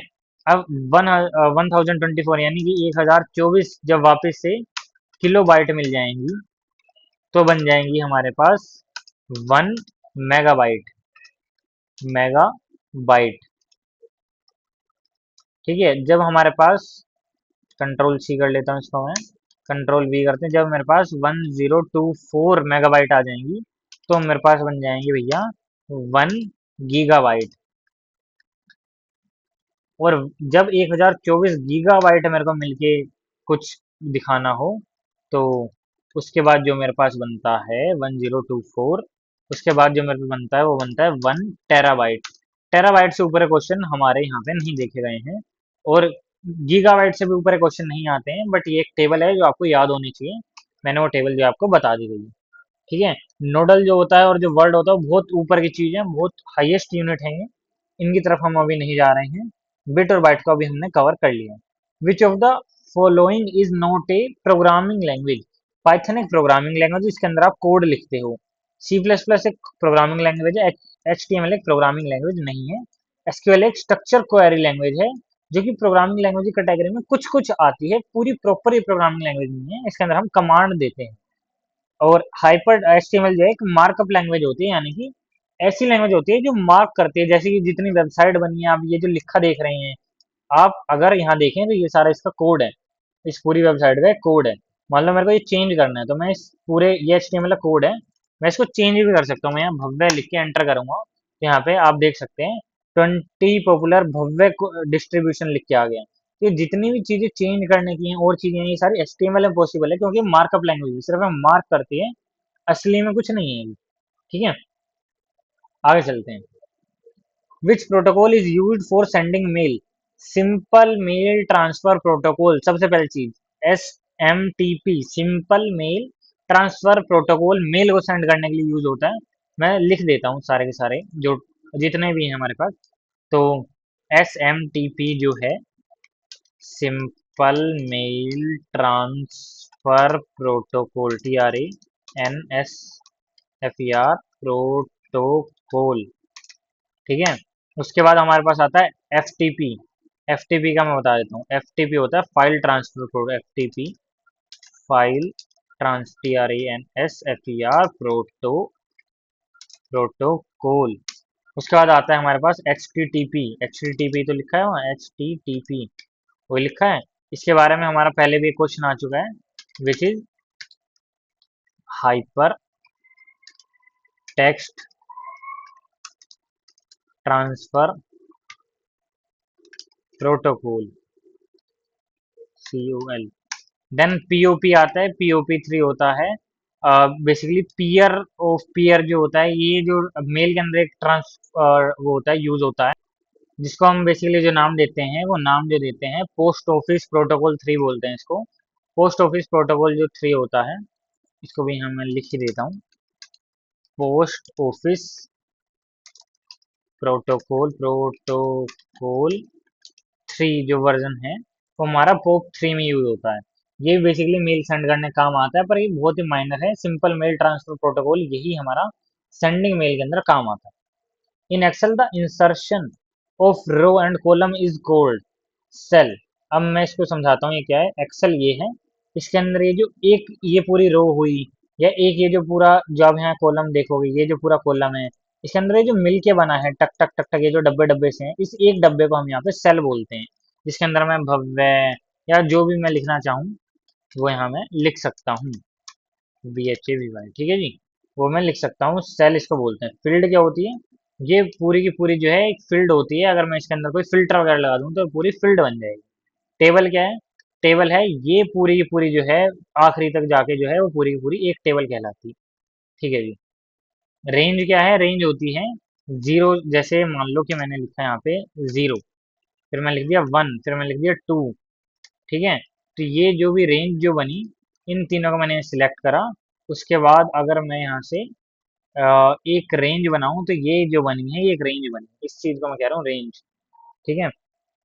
Which type of printer use powered ink, powder ink जो है कौन से जो है जो हमारे वो प्रिंटर है उनको यूज करते हैं, जो लास्टर लार्जर प्रिंटर होते हैं, इंक जेट के अंदर तो इंक डलती है, लार्जर जो प्रिंटर होते हैं उसके अंदर हमारा पाउडर इंक डलती है, डॉट मैट्रिक्स के अंदर डॉट डॉट डॉट बनते हैं, उसमें हम कलर डालते हैं, और थर्मल प्रिंटर के अंदर गर्म होके चीजें आती हैं। Which is the shortcut key to open the task manager in Windows. सबसे पहले आपको करके दिखा देता हूँ, कंट्रोल शिफ्ट और एस्केप का जैसे मैं बटन दबाऊंगा तो ये हमारा टास्क मैनेजर होते हैं, जिसके अंदर वो बताता है कि आपका क्या क्या टास्क अभी चल रहा है और कौन सा टास्क कितनी मेमोरी ले रहा है, और क्या आपके सीपीयू की पूरे अभी यूटिलाइजेशन है। आपका 15% अभी सीपीयू यूटिलाइज हो रहा है, आपका रैम जो 70% यूज हो रहा है, आपका जो डिस्क है वो जीरो हो रहा है, नेटवर्क जो आपका 0% अभी यूज हो रहा है। ये सारे आपके जो ऐप हैं वो खुले हुए हैं, कौन सा बिट का कौन सा ऐप है वो भी यहाँ साफ साफ बता रहा है, सारी चीजें जो बता रहा है। ये जो हम कंट्रोल शिफ्ट और एस्केप से हमारा टास्क मैनेजर खुलता है, ठीक है। कंट्रोल ओल्ड डिलीट से क्या होता है, उससे हम फाइल डिलीट करते हैं। ओल्ड टैब से क्या होता है, मान लो कि मैंने ओल्ड टैब दबाया तो मैं एक विंडो से दूसरी विंडो पर स्विच कर सकता हूँ। मान लो कि मैंने पहले ये खोला, फिर मैंने ये खोला, तो मेरे को वापस उस पर जाना तो माउस से क्लिक ना करके ओल्ड टैब दबा सकता हूँ। मैंने विंडो स्विचर का जो काम है वो ओल्ड टैब बटन करता है। विंडो आर क्या है, विंडो आर एक ऐसा बटन है जो अगर मैं रन करता हूँ तो यहाँ पे वो मेरे से पूछता है कि आप चीज का नाम बताओ, और ओके प्रेस करो, वो मैं ओपन कर दूं, यानी कि एक रन टर्मिनल खुलता है। मैं CMD लिखता हूँ तो कमांड प्रॉम्प्ट मेरे आगे ओपन हो जाता है, एक रन टर्मिनल है। ऑप्शन नंबर बी करेक्ट है। Which of the following is the main page of the website, इसको हम बोलते हैं इंडेक्स पेज। होम पेज तो होता ही है, इसको index dot H T M L के साथ हम डिनोट करते हैं। मैं वापस समझाता हूँ। मान लो कि लिनक्स की वेबसाइट थी, इसके अंदर ये जो आप पेज देख रहे हो इसको बोलते हैं हम होम पेज। इस पेज का जो नाम है वो होता है home page. Which of the following is the main page of the website which is home page, ये आपका होम पेज है। पर इस होम पेज का जो कोड लिखा गया है वो index dot H T M L नाम की फाइल में लिखा गया है, वो index dot H T M L नाम की जो है फाइल में लिखा गया है। और जो index dot H T M L नाम की जो आपकी फाइल है वो आपको मिल रही है, ये जो आप एलिमेंट में जाएंगे, ये जो आप फाइल देख रहे हैं ये index dot H T M L नाम से फाइल है, इसके अंदर आप कुछ भी चेंजेस करेंगे तो यहाँ लाइव चेंजेस होंगे। मैं भव्य की जगह भव्य शर्मा और कर देता हूँ, तो ये जितने भी चीज़ें ये सारे आपके लाइव जो चेंजेस होंगे index dot H T M L नाम की फाइल में है, यानी कि इंडेक्स पेज नहीं होता। इंडेक्स अगर वो फाइल पूछे आपसे तो वो इंडेक्स फाइल है, अगर वो पेज पूछ रहा है तो वो होम पेज है। मेन पेज कुछ नहीं होता, कवर पेज कुछ नहीं होता। क्योंकि मेरा वेबसाइट बनाने का ही काम है तो मैं इसके अंदर आपको बहुत अच्छी नॉलेज दे सकता हूँ। अगर आप चाहते हो तो मेरे से कॉन्टैक्ट कर सकते हैं, अगर आपको वेबसाइट बनाना है, ऐप बनाना आपको सीखना है या बनवाने हैं तो। मैं यूआरएल की फुल फॉर्म ऑलरेडी बता चुका हूँ। यूआरएल मतलब यूनिफॉर्म रिसोर्स लोकेटर, ऑलरेडी ये चीज मैं क्लियर कर चुका था पुराने लेक्चर्स में, अभी जो क्वेश्चंस है पुराने क्वेश्चंस में। Which storage device has no moving part, ऐसे कौन से डिवाइस है जिसका कोई मूविंग पार्ट नहीं होता, SSD। ये मैग्नेटिक डिस्क होती है, ये मूव नहीं करती, मैग्नेट के थ्रू मैग्नेट ही जाके सारी चीजें कराता है। इसके अंदर हम रीड और राइट कर सकते हैं बहुत फास्ट। ये मूव नहीं होती है। फ्लोपी डिस्क मूव होती है, डिस्क यानी कि सीडी, ठीक है। ऑप्टिकल डिस्क मूव होती है। हार्ड डिस्क जो है वो मूव होती है, घूम के उसके अंदर डाटा रीड और राइट होता है। Which of these is not a operating system? Windows एक ऑपरेटिंग सिस्टम है, एंड्रॉइड एक ऑपरेटिंग सिस्टम है, जो हमारा लिनक्स ऑपरेटिंग सिस्टम है। ओरेकल क्या है? ओरेकल एक कंपनी है जिसने जावा बनाई है। मैं आपको ओरेकल पे जाके दिखा देता हूँ। ओरेकल क्या है? एक कंपनी है, सॉफ्टवेयर कंपनी, जिसने जावा बनाई है। तो अगर मैं जावा डाउनलोड पे क्लिक करूँ तो ओरेकल की वेबसाइट खुल के मेरे को यहाँ जावा डाउनलोड का बटन है। तो ओरेकल एक वेबसाइट है जिसने जावा बनाई है, जावा प्रोग्रामिंग लैंग्वेज बनाई है, वो ओरेकल की वेबसाइट है। तो ओरेकल कोई ऑपरेटिंग सिस्टम नहीं है। विच generation of computer use micro processor? जो हमारी फोर्थ जनरेशन कंप्यूटर है उन्होंने माइक्रो प्रोसेसर यूज किया, उससे पहले माइक्रो प्रोसेसर कभी यूज नहीं हुए। माइक्रो प्रोसेसर क्या होता है? ऐसे प्रोसेसर जो सीपीयू का काम हल्का करने में हेल्प करते हैं। वो छोटे छोटे स्मॉल, माइक्रो यानी कि स्मॉल, माइक्रो यानी कि छोटे यानी स्मॉल, और प्रोसेसर यानी कि सीपीयू, छोटे जो सीपीयू का काम जो करते हैं वो माइक्रो प्रोसेसर करते हैं। शॉर्टकट की क्या है पेस्ट करने के लिए? विंडोज में मैं बता चुका हूँ, कंट्रोल वी जो है वो पेस्ट करती है। पहले ही कवर हो चुका। कंट्रोल एक्स करती है, कंट्रोल जेड अंडू करती है। कंट्रोल पी नया आया है which is print, for print. अगर मैं यहाँ पे कंट्रोल पी दबा दूंगा तो ये प्रिंटिंग वाला टैब खुल जाएगा जहाँ मैं प्रिंट कर सकता हूँ। विच of the following is volatile memory? Volatile में मैं बता चुका हूँ। वोलेटाइल क्या है? वोलेटाइल वो है जो लाइट जाते ही सब डिलीट कर देती है data. Which is RAM, RAM delete कर देती है। नॉन वोलेटाइल रोम होती है, ठीक है। विच टाइप ऑफ सॉफ्टवेयर, और हाँ एसएसडी भी भाई नॉन वोलेटाइल में आती है। हार्ड डिस्क भी नॉन वोलेटाइल में आती है। तो नॉन वोलेटाइल आया तो ये तीनों ही ऑप्शन करेक्ट है, मैं पहले बता दिया। विच type of software is MS Word? ये हमारा एप्लीकेशन सॉफ्टवेयर है, ये पहले हमारी बात हो चुकी है। Which key combination use to open the run dialog box in Windows? Run के लिए मैंने अभी बताया था, window plus R, win plus R. Win का मतलब होता है विंडो की, विंडो की प्लस आर दबाएंगे तो आपका ये जो रन का ये जो डायलॉग बॉक्स है ये खुल जाएगा। ये रहा रन, जिसमें हमने सीएमडी लिख के एंटर करा था, सीएमडी खुल गया था, ये है रन। होल्ड आर करेंगे कुछ नहीं होगा, शिफ्ट आर करेंगे कुछ नहीं होगा, कंट्रोल आर करेंगे तो चीजें क्या होती है? रीलोड हो जाती है। कंट्रोल आर में करके नहीं दिखा सकता, रीलोड पे चला जाएगा वो, पूरा ये जो पीडीएफ है वो वापस से खुल के आ जाएगी। मैं इस साइट पे जाके या मेरी नमुक्ता.com पे जाके रीलोड करूंगा तो परफेक्टली वर्क करेगा। रीलोड से यहाँ पे जो रीलोड का बटन है, ये ना दबा के आप कंट्रोल आर दबाएंगे तो भी वो परफेक्टली वर्क करेगा। Which type of computer is used for weather forecasting? जो हमारे सुपर कंप्यूटर होते हैं वो हमारे वेदर को फोरकास्ट यानी वेदर को बता सकते हैं कि आने वाला मौसम जो अच्छा है बुरा है, बारिश आने की संभावना है, धूप खिलने की संभावना है, वो जो है हमारे सुपर कंप्यूटर जो है प्रिडिक्ट कर सकते हैं। मेन, फेयर, मिनी, माइक्रो, ये सारे कंप्यूटर ऐसा काम नहीं कर सकते हैं। What is the full form of VPN? VPN का बेसिकली मतलब होता है वर्चुअल प्राइवेट नेटवर्क। ये आपका ऐसा नेटवर्क होता है जो कि सिर्फ आपको पता है, इसके अंदर गवर्नमेंट का इंटरफेयर नहीं होता। लैन, मैन, वैन, पैन, जितने भी और नेटवर्क हैं उन सब में गवर्नमेंट का इंटरफेरेंस होता है, ठीक है जी। और बाकी जितने भी यहाँ पे आप देख रहे हैं इनके नाम का भी कोई मतलब नहीं है। वर्चुअल प्राइवेट नेटवर्क है, पब्लिक नेटवर्क होता है एक, पर वो वीपीएन नहीं होता। वर्चुअल प्राइवेट नेटवर्क का, वीपीएन का मतलब वर्चुअल प्राइवेट नेटवर्क ही होता है। अच्छा, विच of the following is example of cloud storage? Google की ड्राइव जो है वो हमारा बेस्ट एग्जाम्पल है क्लाउड क्लाउड स्टोरेज का। यानी कि हम मान लो कि मेरे पीसी के अंदर एक फाइल है। मान लो कि मैं मेरा ड्राइव खोल के दिखा देता हूँ। ये है गूगल ड्राइव जो है मेरा, मैंने खोल लिया, ठीक है। इस ड्राइव के अंदर मान लो ये पीडीएफ है, ये मेरे को आपको देनी है तो मैंने यहाँ डाल दी है। अब किसी को भी एक्सेस करनी होगी वो यहाँ आके एक्सेस कर सकता है, एज सिंपल एज दैट, ठीक है। चीजें बहुत इजीली एक्सेस हो सकती हैं ड्राइव की हेल्प से। और कल को मान लो मेरा पीसी खराब हो जाए, मेरा फोन खराब हो जाए, मैं नया फोन लूँ पे भी वो सारी चीजें मेरी ड्राइव पे, क्लाउड स्टोरेज पे सेफ रहेंगी। तो गूगल ड्राइव इसका बेस्ट एग्जांपल है। और भी बहुत सारी क्लाउड स्टोरेज होती हैं, जियो की होती है, वन ड्राइव की होती है। पर यहाँ पे आपको ऐसे नाम नहीं मिलेंगे हरियाणा सीईटी में या वो जो ग्रुप है उनके अंदर, ऐसे नाम नहीं मिलेंगे। वहाँ गूगल का ही नाम आपको ज्यादातर देखने के लिए मिलेगा, तो आपको गूगल ड्राइव ही याद करनी है। या एक माइक्रोसॉफ्ट ड्राइव भी होती है, वन ड्राइव उसको बोलते हैं, माइक्रोसॉफ्ट ड्राइव या वन ड्राइव, उसका भी आप यहाँ नाम देखने को मिल सकता है। यूएसबी ड्राइव यानी कि पेन ड्राइव होगी। हार्ड डिस्क के बारे में बता चुका हूँ। ब्लू रे डिस्क जो होती है वो सीडी होती है बेसिकली, जिसके अंदर ब्लू शेड की कोटेड डिस्क होती है। Which of the flowing is use to connect different network? अब जो राउटर है वो डिफरेंट नेटवर्क कनेक्ट करने के काम आता है। अब ये जो स्विच है मैंने क्या बताया था कि स्विच जो है बहुत सारे मोडेम कनेक्ट करने काम आता है, और हब जो है वो बहुत सारे स्विचेस कनेक्ट करने काम आता है, यानी कि कनेक्टिंग नेटवर्क को काम नहीं आता ये काम, वो राउटर ही काम आएगा। रिपीटर क्या होता है कि एक बहुत लंबी तार है 100 किलोमीटर की, तो 100 किलोमीटर तक हमारा नेटवर्क जो है वो ट्रैवल नहीं कर सकता, ये जो नेटवर्क है ये ट्रैवल नहीं कर सकता 100 किलोमीटर तक। तो हम बीच बीच में हर 10 किलोमीटर पे एक रिपीटर लगा देंगे, हर 10 किलोमीटर पे एक रिपीटर लगा देंगे, ताकि वो जो नेटवर्क है वो फुल स्पीड में आगे ट्रैवल कर पाए।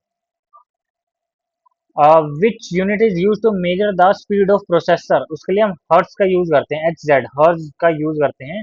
मैं कंट्रोल शिफ्ट एस्केप अगर आपको दबा के दिखाऊं तो टास्क मैनेजर खुल जाएगा, इसके अंदर मैं परफॉर्मेंस पे जाऊं तो आप यहाँ देख सकते हैं गीगा हर्ट्ज के अंदर मेरे को स्पीड दिख रही है, सीपीयू की गीगा हर्ट्ज में दिख रही है, तो एच जेड जो है उसका बेसिकली क्या है, एच जेड जो है इसके स्पीड को मेजर करने की यूनिट है।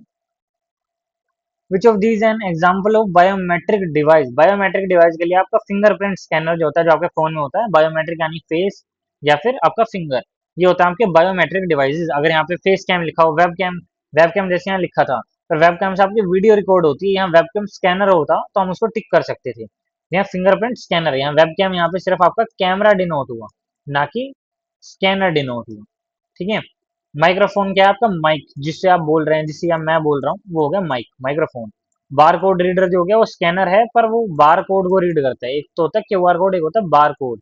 बार कोड क्या होता है, बहुत सारे प्रोडक्ट के पीछे आपने बार कोड देखा होगा, मैं आपको जाके दिखा देता हूँ। बार कोड ऐसा ऐसा, ये जो डंडी डंडी सी लाइन होती है जो मैंने यहाँ बनाने की ट्राई की थी, इसे बार कोड कहते हैं। ठीक है जी। Which technology used in contact lenses payment card, contactless जो पेमेंट कार्ड है उनके लिए कौन सी टेक्नोलॉजी यूज होती है, एनएफसी। एनएफसी का बेसिकली मतलब, एनएफसी का बेसिकली मतलब है near field communication. Near field communication में क्या मतलब होता है कि आपके आसपास के जितने भी फील्ड है उसके अंदर आप कम्युनिकेट कर सकते हैं, बिना कॉन्टैक्ट के, बिना किसी चीज के पेमेंट कर सकते हैं आप, उसके लिए एनएफसी होता है। वो मैंने बता दिया। ब्लूटूथ जो होता है वो नियरेस्ट रेंज के कॉन्टैक्ट के लिए होता है। वाईफाई जो है आपका वो भी नियरेस्ट रेंज के कॉन्टैक्ट के लिए होता है, पर उसकी जो रेंज है वो ब्लूटूथ से ज्यादा होती है। अच्छा। Which shortcut key is used, ये सिलेक्ट कैसे, हाँ, which shortcut key is used to select all text in MS Word. अब मान लो ये मेरा एमएस वर्ड है, इसके अंदर मैंने ये सारा टेक्स्ट लिखा है, मेरे को सारे टेक्स्ट को अगर सिलेक्ट करना है तो मेरे को शॉर्टकट बताना है, कंट्रोल ए जो है वो इसके शॉर्टकट रहेगा। तो यहाँ पे अगर आप जाएंगे तो कंट्रोल ए जो इसके शॉर्टकट रहेगा, कंट्रोल एस से आप सेव कर सकते हैं, मैं दिखा देता हूँ। कंट्रोल सी से आप कॉपी कर सकते हैं, और कंट्रोल एल से भी दिखा देता हूँ क्या होता है। कंट्रोल ए से कॉपी, कंट्रोल एस करोगे तो आपका सेव वाला खुल जाएगा, सेव एज लिख के आ गया है। ठीक है। और कंट्रोल सी करोगे, कंट्रोल ए करके, तो वो कॉपी हो जाएगा, आप कंट्रोल बी करके पेस्ट कर सकते हैं। और कंट्रोल एल जो होता है वो बेसिकली आपका जो लाइन होता है उसको, चीज को सेंटर में लाइन, जैसे मैं दिखा, कंट्रोल एल दबाता हूँ तो उसका लाइन का फॉर्मेट ठीक करने के लिए हमारा कंट्रोल एल होता है। ठीक है जी। Which of the following is an example of freeware, freeware यानी कि ऐसी कौन सी चीज है जो आपको फ्री में डाउनलोड करने को मिल जाती है। एमएस ऑफिस के लिए आप पेड पैसे दोगे, एडोबी फोटोशॉप के लिए आप पैसे दोगे, गूगल को हमको फ्री मिल जाएगा, और एकल के डेटाबेस के लिए भी आप पैसे दोगे। ठीक है। तो आपको सिर्फ गूगल का क्रोम, जो ये जो क्रोम है जो मैंने खोल रखा है अभी, ये आपको फ्री में मिल जाता है डाउनलोड करने के लिए। The process of starting and restarting computer is cold booting, boot करना यानी किसी पीसी को रीस्टार्ट करना है, शुरू से स्टार्ट करना है, इसको कह रहे हैं बूट या ऑन करना। पीसी ऑन करने को हम बूट भी कहते हैं, पीसी को बूट कर दो। फॉर्मेटिंग का मतलब ये होता है कि अगर आपका जो टेक्स्ट है वो उल्टा सीधा लिखा हुआ है तो उसको फॉर्मेट कर दो। मान लो कि मैंने ये लिखा हुआ है, ठीक है, मैं पहले कंट्रोल एल सी हटा देता हूँ, और मैंने ये चीज़ें लिखी, मैंने ये लिखा, फिर मैंने ये लिखा, मैंने यहाँ 4 का स्पेस दे दी, यहाँ 3 का दे दिया, मैंने कुछ कुछ चीज़ें लिख दी। मेरे को इसको फॉर्मेट करना है, तो मैं इसको फॉर्मेट कर सकता हूँ बहुत ही अच्छे तरीके से। मैं इसको सेंटर में ला सकता हूँ, मैं इसका सारा स्पेस भी जो है इसको और फॉर्मेट अच्छी तरीके से कर सकता हूँ, इसका फ़ॉन्ट वगैरह चेंज कर सकता हूँ। जो फॉर्मेट मैं अच्छे से कर सकता हूँ फॉर्मेटिंग कहलाती है। डीबगिंग कोडिंग में होती है कि कोड के अंदर कोई एरर आ गया तो आप उसको सोल्व जो करोगे वो डीबगिंग कहलाता है। कंपाइलिंग क्या होगा, कोई कोड है वो एक लैंग्वेज से दूसरी लैंग्वेज में कन्वर्ट हो रहा है, एक लैंग्वेज से ऐसी लैंग्वेज में कन्वर्ट हो रहा है, ईएक्सी फाइल या रनिंग फाइल में कन्वर्ट हो रहा है, उसको बोलते हैं कंपाइलिंग। कोड कंपाइल हो रहा है। Which company develop the window operating system, answer बहुत ही सिंपल है, माइक्रोसॉफ्ट ने विंडोज को बनाया है। ठीक है। अगर पूछे जावा किसने बनाया तो मैंने आपको बता दिया, ओरेकल ने जावा को बनाया है। लिनक्स को किसने बनाया, लिनक्स को लिनक्स नहीं बनाया। आईबीएम ने कुछ अभी तक ऐसा सॉफ्टवेयर, गूगल ने जो है क्रोम बनाया, गूगल क्रोम पूछ लिया, वो पूछे क्लाउड स्टोरेज का जो था गूगल ड्राइव जो है वो सारा गूगल ने बनाया। The device is use to connect the internet using telephone lines, modem जो है टेलीफोन लाइंस को आपस में इंटरनेट से कनेक्ट करने का काम आता है। Which of these is a programming language? HTML एक मार्कअप लैंग्वेज है, पहले बता चुके। जावा जो है क्या है, प्रोग्रामिंग लैंग्वेज है। XML भी मार्कअप लैंग्वेज है, और CSS एक स्टाइलिंग लैंग्वेज है। लैंग्वेज भी नहीं कहूंगा उसको, एक CSS का फॉर्मेट लिखने का तरीका है कि स्टाइल कैसे लिखा जाएगा। ये लैंग्वेज नहीं है, ये भी मार्कअप लैंग्वेज है और ये भी मार्कअप लैंग्वेज है, तो ये लैंग्वेज प्रोग्रामिंग लैंग्वेज कंसिडर नहीं होती। तो answer is Java. The smallest addressable unit of memory in a computer is, already मैंने बता दिया था। कम ऐसी कौन सी जो चीज है मेमोरी के कंप्यूटर के अंदर जो सबसे स्मॉलेस्ट मानी जाती है वो बाइट। तो ये बिट जो है वो सबसे स्मॉलेस्ट यूनिट होती है, कंप्यूटर में नहीं मानी जाती। कंप्यूटर में हर चीज बाइट के अकॉर्डिंग होता है, ना कि बिट के अकॉर्डिंग होता है। ठीक है। Which of these is a example of embedded system? Embedded system क्या होता है? मान लो आपने गाड़ी खरीदी, मान लेते हैं आपने गाड़ी खरीदी, एक कार खरीदी। कार के अंदर क्या है, मान लो आपका एक एआई लगा हुआ है, एआई असिस्टेंट जिसको आप बोलते हो hello, hello Google, tell me the tell me the weather report, weather report of today. अच्छा, एक गाड़ी का फीचर थोड़ी है। गाड़ी ने क्या करा होगा, गाड़ी ने गूगल वालों को या जिसका भी वो एआई असिस्टेंट है उसको लगा दिया होगा। वो जो दूसरा सॉफ्टवेयर, यानी कि आपने अपने मेन सॉफ्टवेयर के अंदर किसी दूसरे सेकेंडरी, SECONDARY सेकेंडरी सॉफ्टवेयर को इंक्लूड कर दिया, सॉफ्टवेयर को इंक्लूड कर दिया। उस चीज को जो मैं कहूंगा, उस चीज को मैं कहूंगा ये एम्बेडेड सिस्टम है। ये क्या है, ये एम्बेडेड सिस्टम है। एम्बेडेड सिस्टम का एग्जांपल क्या है, washing machine controller. Washing machine किसी और ने बनाई है, पर वॉशिंग मशीन का घूमने वाला जो कंट्रोलर है उसे और कंपनी ने बनाया है, तो वो उसके अंदर डाल के बस आपको बेचा जा रहा है। लैपटॉप कह सकते हैं, स्मार्टफोन, डेस्कटॉप PC, इनके अंदर की चीजें किसी और ने बनाई हो सकती है, पर यहाँ पे सिंपल दिख रहा है कि वॉशिंग मशीन अलग है, पर ये जो कंट्रोलर है ये अलग है, हमने इसको इसमें डाल के बेचा है। तो ये आपके सारे क्वेश्चन जो हैं कंप्लीट होते हैं। आज ही क्लास के लिए इतना ही था, मिलते हैं आपको नेक्स्ट क्लास में। पहली क्लास का आज समापन है। जो भी अब हम करेंगे और जितनी वीडियोज आएंगे उसको आपको पूरा प्यार दिखाना है, सपोर्ट करना है। इस वीडियो को लाइक, सब्सक्राइब और शेयर करना ना भूलिएगा, और डिस्क्रिप्शन में एक लिंक मिलेगा टेलीग्राम चैनल का, जहाँ पे सारे नोट्स A to Z जितने वीडियोज आएंगी उसके सारे नोट्स वहाँ टेलीग्राम चैनल पे आपको प्रोवाइडेड मिलेंगे। तो आप जाके उस टेलीग्राम चैनल को ज्वाइन कर सकते हैं। और आपके कोई छोटे बड़े बहन भाई हों तो उनको इस हैकेथॉन के बारे में, जो बाइटोर हैकेथॉन हो रहा है उसके अंदर जरूर बताएं, जिसके अंदर 10,000 का आपको कैश प्राइज जीतने का मौका मिलता है। मिलते हैं आपको नेक्स्ट वीडियो में, तब तक के लिए अपना ध्यान रखें।